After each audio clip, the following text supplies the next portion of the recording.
దీనికింత దానికింత, దీనికి కొన్ని దానికి కొన్ని, ఆమ్దాని ఇంత ఖర్చు ఇంత. నేను దేని గురించి చెప్తున్నానో సమజైంది కదా? దాని గురించే ఇవాళ బడ్జెట్ పెట్టిండ్రు కదా సర్కార్ వాళ్ళు. పెద్ద పెద్ద లెక్కలే చెప్పుకొచ్చిండ్రు. ఆ లెక్కలు ఏందో ఆడుచుకుందాం పార్రి. ఊరిచ్చి ఎప్పటి లెక్కనే ఉసూరు అనిపించారు మన సర్కారు వాళ్ళు. బడ్జెట్ తోని జనాలకు ఏమన్నా మంచి చేస్తారు అనుకుంటే బడితే బట్టి కొట్టినట్టే చేసిండ్రు. 3 లక్షల కోట్ల బడ్జెట్ పెట్టామని చెప్పి దేనికి కూడా ముత్యమంత పైసలు కూడా ఇవ్వలే. తెలంగాణ ప్రభుత్వం హైబ్రిడ్ యాన్యుటీ మోడల్ ద్వారా రహదారుల అభివృద్ధికి నిర్ణయం తీసుకుంది.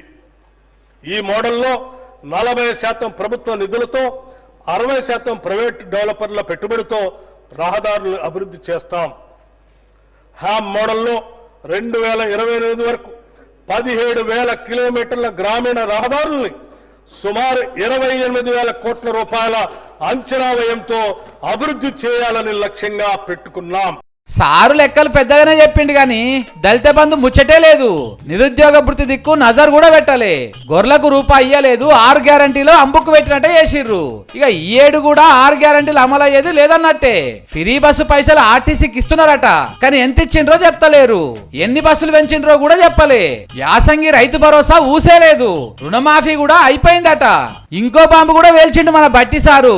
ఇప్పటి సంది ఇంట్లోకెళ్ళి బయటికి వెళ్తే టోల్ ట్యాక్స్ మోత మోగిపోతుంది అన్నట్టు. 3,04,965 కోట్లు. రెవెన్యూ వ్యయం 2,26,982 కోట్లు. మూలధన వ్యయం 36,504 కోట్లుగా ప్రతిపాదిస్తున్నాను.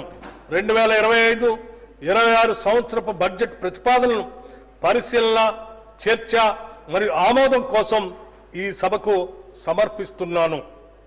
తెలంగాణను ప్రగతి బాటలో నడిపేందుకు మీ అందరి మద్దతును హృదయపూర్వకంగా ఆశిస్తున్నాను. సర్కారోళ్ళ జేబులకెళ్ళి పైసలు తీయకుండా మన జేబులకు షిల్లు పెట్టి రోడ్లేస్తారట. గల్లీ రోడ్ ఎక్కినా గట్టిగానే వసూలు చేస్తారన్నట్టు. ఇవే కాదు, ఇక మందు రేట్లు, ఆ రేట్లు, ఈ రేట్లు అన్ని పెంచుతారట. 3 లక్షల కోట్ల ఆమ్దాన్ రావాలంటే ఉట్టిగానే నా చెప్పుండ్రి. ఇక ఈ ఏడే ఆమ్దాన్ రాలేదని మన రేవంతం సారు మస్తు బాధలున్నాడు. 1,50,000 కోట్ల అప్పు తెచ్చిండు.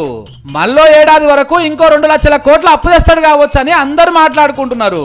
కానీ చూసిండ్రా, ఓట్లప్పుడు చెప్పిన ముచ్చట్లన్నీ మూట గట్టి మూసి నదిలో నూకేసినట్టే చేసిండ్రు. మన కీసలు కోసి కాసులు వెనకేసుకుందామని చూస్తున్నారు. బడ్జెట్ లో చెప్పినట్టు ఓడలున్నంతసేపు ఓడమల్లన్న, ఓడ దిగిపోయినాక బోడమల్లన్న అన్నట్టే చెయ్యాలి. నమ్మిన జనాలకు సున్నం పెట్టాలన్నట్టే చేస్తున్నారు. పోండ్రి.